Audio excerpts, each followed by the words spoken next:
It is a pleasure for me to be here today, and I am a great supporter of the center, and the CAQ is very pleased to be part of today's activities and to be a sponsor. So thank you very much for that opportunity.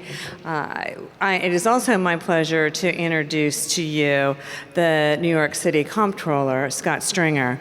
But let me give you a little bit of a backdrop before we bring him up to the stage and have Ira do the interview with him.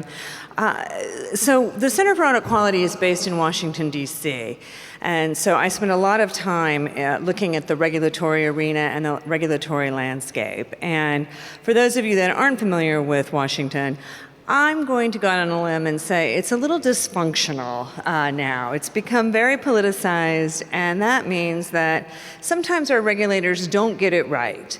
They're either very slow to get things done, or they might be a little misguided. And so while that can be disconcerting for those of us that are regulated and living and working in Washington, it also creates great opportunity. It creates opportunity for leadership, for entrepreneurship, for being proactive. And we see that a lot at the Center for Audit Quality, where we focus on public company auditing and the oversight of audit committees of the external audit function. We see that in audit quality indicators, we see it in disclosures. So it's a dynamic and exciting time, and there's no one better to talk to us about that proactivity, that entrepreneurship, that dynamicness. Than the Comptroller. He represents and manages the pension funds of the New York City firemen, policemen, teachers, 700,000 strong, $160 billion. But he's also known as a leader in corporate governance and somebody who's really willing and been successful at pushing the envelope. So I look very much forward to hearing your comments. And Ira, I know you are a wonderful interviewer, so we're all in for a real treat. So please join me in welcoming Scott Stringer. Thank you. Thank you very much. Thank you. Thank you. Scott, can I give a word of introduction? Sure. I want to announce the fact that New York has a penchant for involving public officials who speak a lot. Often they don't say anything, and that's more frequently the case. Luckily today we have an important public official who speaks and says a lot, and I'm delighted, Scott, that you're here, and we'll have fun with our questions later. Well, thank you.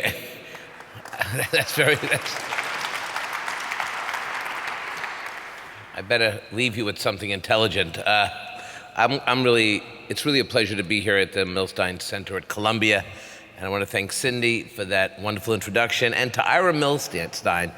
It's an honor to be with a true governance guru, and I am so proud to be here and to talk about what I view as one of my most critical responsibilities as Comptroller. It's my job to ensure the health of this city's $155 billion pension system. But as truly long-term shareholders of more than 3,500 portfolio companies in the US, we don't have the ability to easily sell shares in a company if we have concern with its management or business practices. Instead, we are reliant on the boards that we elect to ensure that management makes prudent long-term business decisions. As a result, we actually have a board-centric view of corporate governance. But just because we don't actively buy and sell shares or seek to micromanage companies, it doesn't mean that we are passive investors. In fact, some people have accused me of being an activist, but they're wrong, or maybe they're half right. I am an active fiduciary, and our funds are active owners. This is how we watch our investments over the long term. We do not rely on boards to protect our interests. We need to rely on ourselves to hold directors accountable when they aren't doing the job. We've seen what happens when boards fail, at Enron, at WorldCom, and during the financial collapse. In the aftermath of these crises, investors demanded that the SEC enact a proxy access rule because we wanted a more meaningful voice in the election of directors. But a permanent SEC rule was never enacted. Today, the need for proxy access is as strong as ever. Investors depend on boards to create long-term value, and we need a tool to hold accountable those that don't. This is why last November, we launched the Boardroom Accountability Project, an ambitious effort to enact proxy access across the U.S. market. We built a $1 trillion coalition of some of the largest institutional investors in the world, many of which played key roles. CalPERS in particular provided invaluable support. The response from investors has been nothing short of extraordinary. When we launched the project, only 6 U.S. companies had meaningful proxy access bylaws available to share owners with at least 3% of shares. Today, more than 80 companies have enacted these bylaws for 3% share owners. And by the end of the month, we are on track to surpass 100 companies. Now that's real progress towards generating sustainable long-term value from our portfolio companies. In just one measure of this campaign's success, last July, staff economists at the SEC released a study which found a 0.5% increase in share owner value at the 75 companies we targeted. That's on top of the 2014 CFA Institute study, which found that proxy access has the potential to increase U.S. market capitalization by as much as 1%, or $140 billion. Proxy access sets the stage for what we see as the next chapter of corporate governance. Over the past decade, investors have been focused on making boards more accountable and more independent. But that's not enough. We need to make sure we have the right directors in the room. That means having a stronger focus on board quality, which requires that we do more to improve board diversity. Today, the corporate boards of America are still dominated by the few and the privileged. It's the same people from the same school, the same country club, and more often than not, they think the same old way. I hate to say it, but a lot of our corporate boards in America are pale, male, this is the part I hate, stale. And they mostly look like me wearing much better suits. And today, fewer than 19% of board seats are held by women. Only 9% are held by African Americans, 5% are held by Latinos. And yet the research on this could never be clearer. Groups that are diverse in background and expertise make better decisions. I see it in my office, and I've seen it throughout my career. And as long-term investors, we want the best directors in the boardroom, period. That's the only way that the board-centric model of governance can actually function. Boards must draw from the broadest pool of candidates to fill open positions to find the best and the brightest.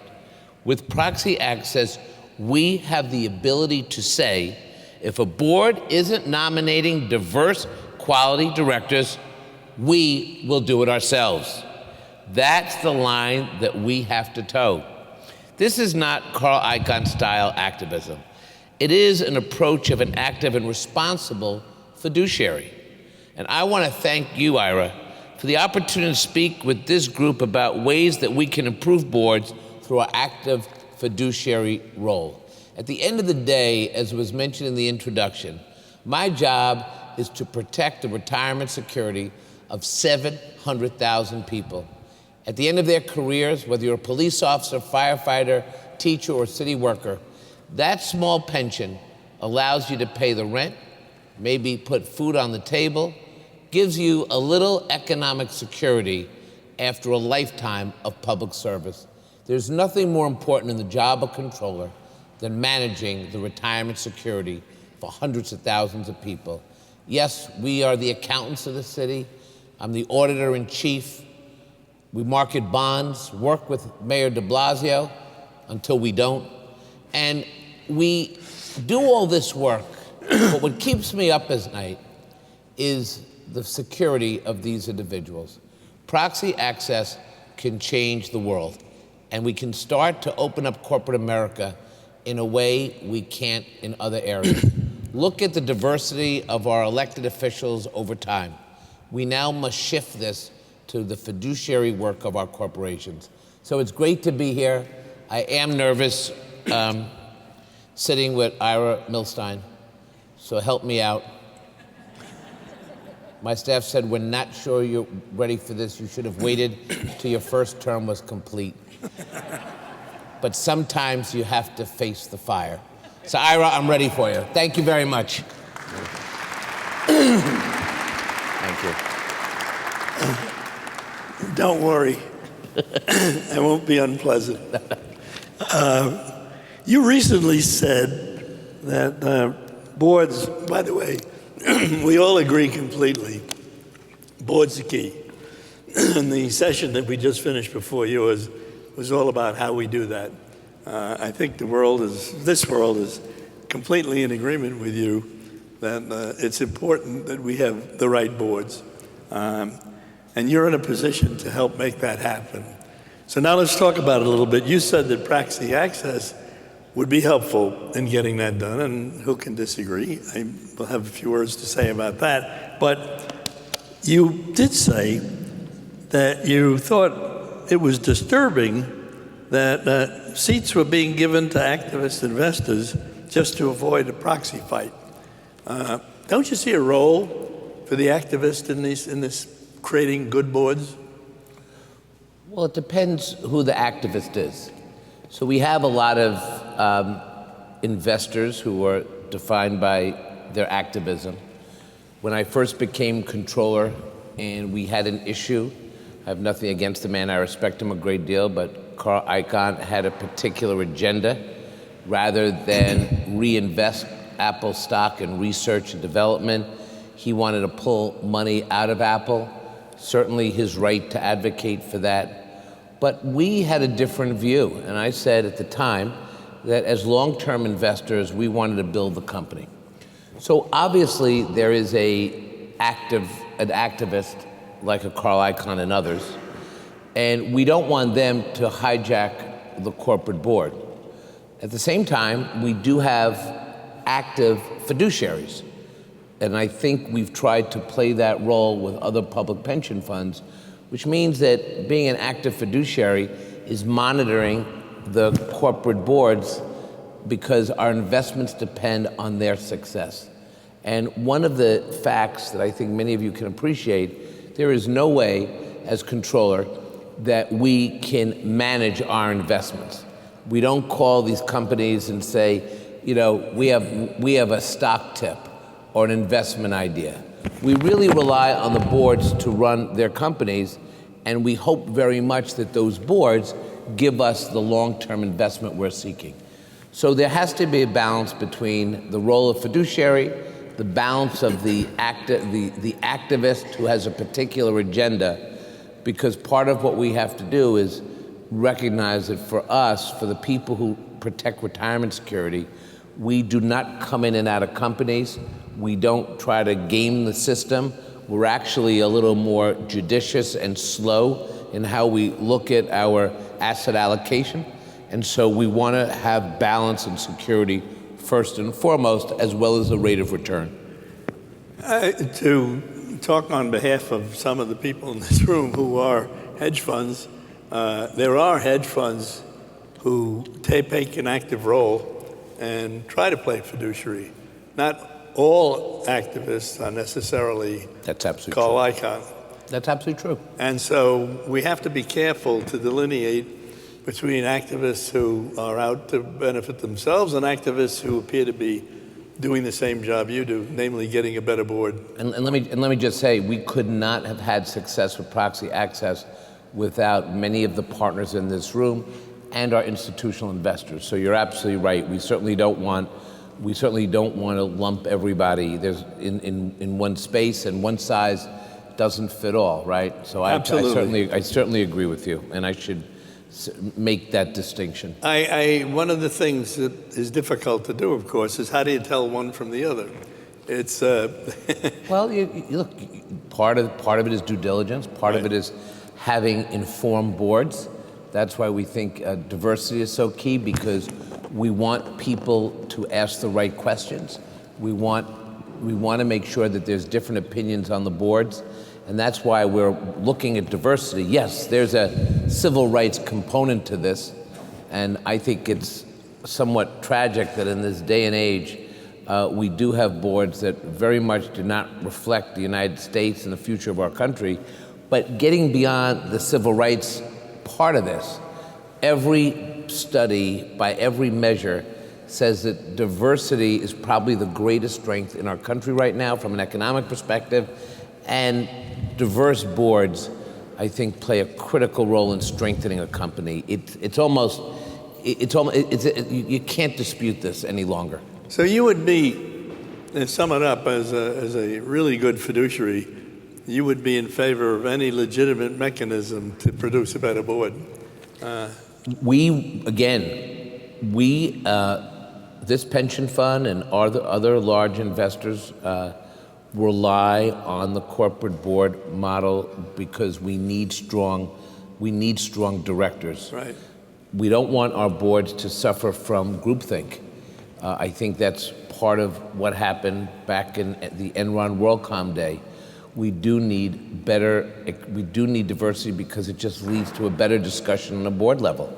If we truly believe that diversity grows companies and ultimately provides me with the rate of return hitting the benchmark I need, that 7% actuarial target, if strengthening those companies through diverse boards helps a little bit to help me as a share owner, then I think I have to do everything I can as an active fiduciary. But let me just wander off a little bit. By diversity, you just don't mean male and female. You mean people with different characteristics?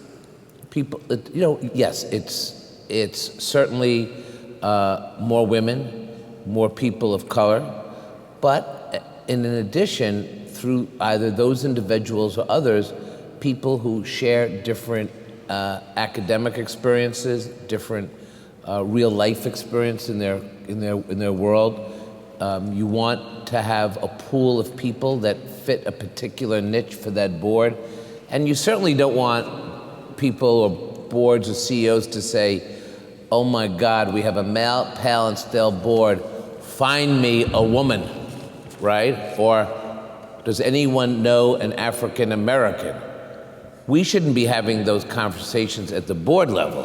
What we really want with proxy access is to have boards that understand that they have to start providing the next generation of board pipeline. That's really what happens. So if you have a young person, a young woman who has brilliance and smarts and is a future prospect, or some young guy who's African American, is this company providing a pipeline? You start at the entry level and then you work your way up and suddenly you're the CEO. We want to make sure that companies think like that because, again, we're long-term investors. So I do worry about where we're going to be with that 22-year-old or 25-year-old 20 years from now who understands the company, had all those jobs. They should not be at a glass ceiling.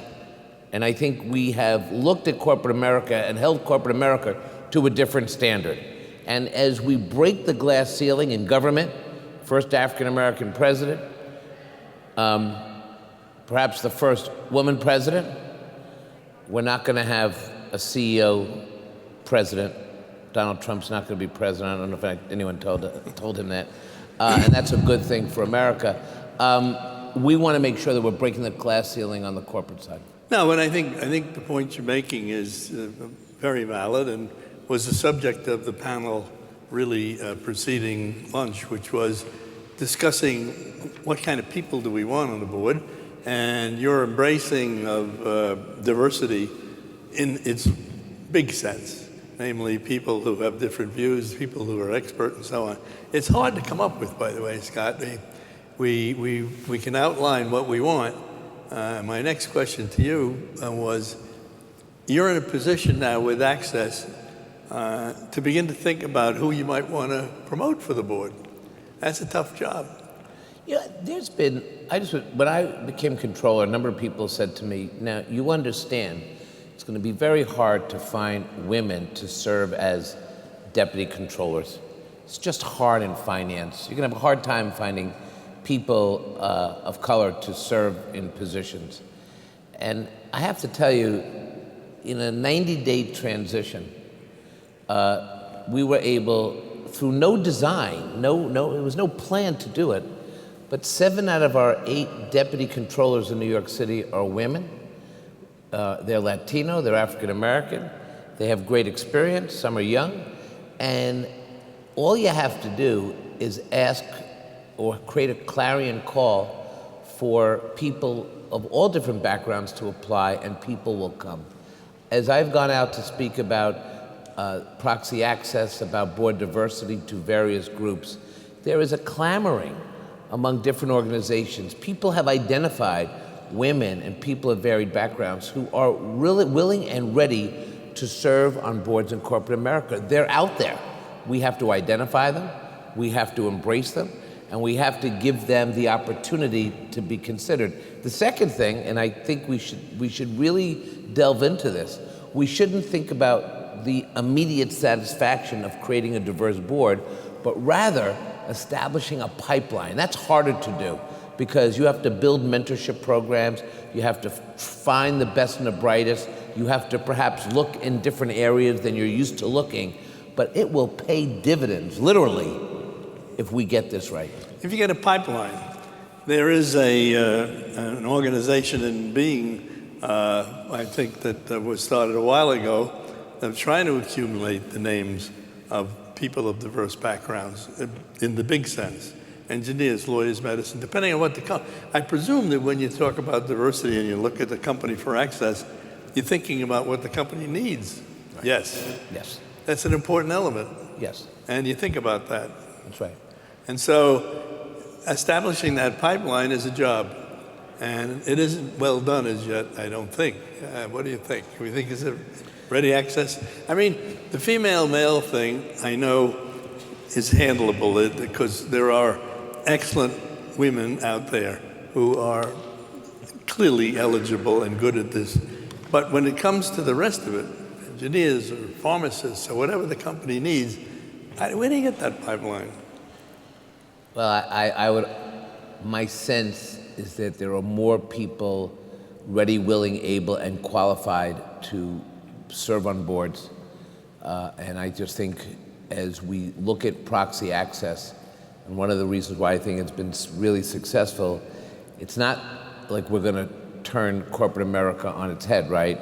It's not like we're going to automatically run independent directors. In fact, if I can just digress, our proposal in some respects is very mainstream. In order to even run an independent director, which is no small feat, you have to have 3% ownership in a company for 3 years. In our pension fund, which is pretty large when you're the 4th largest in America, we do not have holdings of more than 0.5% in any big company. So it's not like we can go in and start running directors.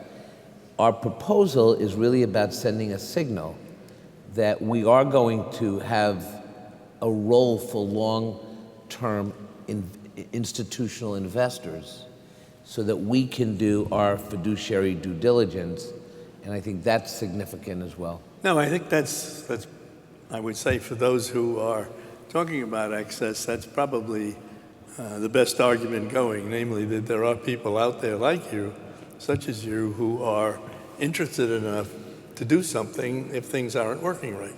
And I think that's a big incentive to boards to cure themselves. And I think that's what you have in mind. Right. Well, enough on access. I think we can debate that for a long time because there are a number of people, as you know, who have opposed it and think it will destroy America, but it may not. I don't. We'll see. I am troubled about the pool idea, and I know that we are going to at the center begin to think about how do we create this pool? How do we give people who are now going to have access, or even the activist good guys in the hedge funds, to how do we help everybody find better boards? And I suppose we'll get to that in a minute. I mean, what is a better board? But let me go to something else that you promoted. So I think your idea about getting better boards and how to do it and embracing diversity in the big is absolutely on target. The next question I have is you raised the issue of the fees which are paid to financial advisors. And I think you had a little something to say on that, so possibly you can elaborate on that a bit? Just a little. It's been a busy 2 years. So believe it or not, but in the New York City retirement system, when we would report how much value was created, we never disclosed in the New York City pension system value net of fees. So we always talked about the value or what was created beyond the benchmark, but we never deducted the fees. So we looked at these fees over 10 years, and what we found was pretty startling. In one of our asset classes, we created $2.5 billion of value in 10 years, right? And when you deducted the fees, it was something like 2.5 billion minus 2.3 billion. This is for active managers in stocks and bonds. 95%. Now, I admit, like Governor Engler, I come from the government side, but this is simple math. You don't get to take all the value from the pensioners and line your pockets. Now, what we further found as we investigated this, how could we let this happen? Well, the reality is we did not know what we were being charged. So think about going to a vacation, and at the end of the day, you stay for 2 nights and you get a hotel bill for $2,000, and you go, whoa, whoa, whoa, that's a lot of money. What did I pay for? And it just says $2,000. Well, was it such a rough night that I raided the minibar and did I make phone calls on the hotel phone? Was there a mistake in the billing, right? And imagine they couldn't provide you with any information. That's what we have in this $160 billion pension fund. So I have now demanded from every investment manager a detailed report on every fee that we spend money on. I want it delineated in plain language so I can measure value net of fees. I'm not against paying fees for value, but I also have to see where the value doesn't justify the fee. And this has never happened before in our pension system, and we've got to change this. Well, looking at it from the outside in, where have you been? I mean, where has the pension fund industry been? They're paying the fees. All they have to do is ask. Well, it's funny, politically, people say, where have you been? And I said, well, I've only been around for 2 years, right? Well, you don't count. But I actually tell you, but if I may, that's been part of the problem when you're an elected official. You don't want to be the one telling people, well, you know how we always thought we were paying $450 million a year in fees? And there's usually a big headline, you never dig deep into that. Then I have to turn around and say, well, it wasn't $450 million, now it's $700 million or $800 million. And the more we dig into the depth of the pension system, we are basically bringing out some pretty tough news. Now, with that tough medicine and tough news, we are demanding more accountability from the people we do business with. And I will tell you some great news, a first step. Many of you know that unlike any other pension system in the world, the New York City pension system has 5 separate boards. So Tom DiNapoli, by contrast, is state controller. He's the sole trustee. If Tom DiNapoli wants to invest in X, you know what happens? He invests in X. As city controller, I have to go before 5 separate boards, 55 meetings a year that talk about the same investment 96% of the time. People will fly in to give a presentation, and it's the same presentation they're going to give next week, the week before. My chief investment officer and our trustee spends 95% of their time dealing with those 5 board meetings. I'm proud to tell you that for the first time in the history of the New York City Pension Fund in more than 100 years, we have now gone to 1 investment meeting, which means that we're going from 55 meetings to 6 meetings. We've also raised the compensation level of the Bureau of Asset Management.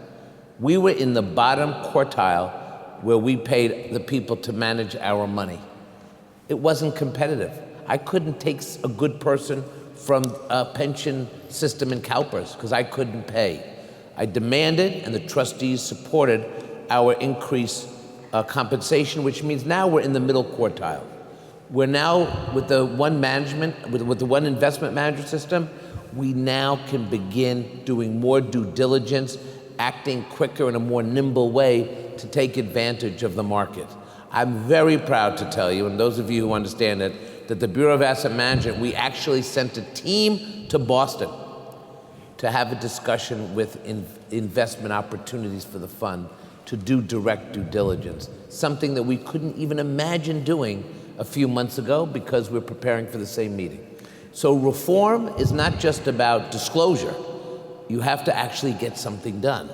And that is why the one manager system, the one investment meeting, it won't immediately create value. Some of the naysayers have said, someone asked me, well, how much value will that create? I'm like, I don't know, but it'll make the system smarter, we'll move faster, and this is the foundation we're building that's realistic. I didn't mean to say, where were you?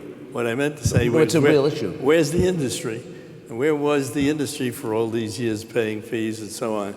But it's a question, and I hope that other pension funds are listening and watching. I think they are. Well, we've now worked with a coalition. There's a great young treasurer in Rhode Island. We're working with a coalition. We've petitioned, or we've sent a letter to the SEC from treasurers and controllers around the country asking for the SEC to give us a guidepost or help initiate regulations or disclosure rules so we can standardize disclosure of fees so it's not left to individual controllers. Can I do a commercial? My commercial is for Crown, which you may have heard is our computer system and our analysis, which lets us get into the innards of what's filed in Washington, and we're learning a lot about what's there. You will have available very shortly an ability to get in and find out what people are paying and who's paying what, which you haven't had up until now. So Crown, I think, will provide a very useful device for you, and we're all very proud that it's in development. I look forward to and I think the more noise that you as a good controller are making, the better. I mean, to really get the word out that everybody ought to be thinking about this. It's not that you don't want to pay fees. You're going to pay fees. I'm going to pay fees. But you want to get your money's worth. Right. And it really is. When I saw the numbers, I was astonished myself. Who ever thought? But then again, I'd like to say, we can't paint with, a broad brush. There are a couple of sectors of investing advisors who are earning their fees. I saw the article in the Wall Street Journal the other day about the private equity people. They seem to be earning their keep. I don't know what your experience has been with them. They seem to have been producing returns commensurate with what they're charging.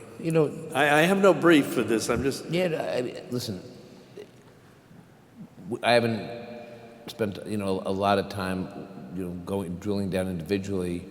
And I think you said something that's very obvious. We are willing to pay for fees, but in layman's terms, I'm a diehard New York Jet fan, and I would pay anything for a quarterback to get to the Super Bowl.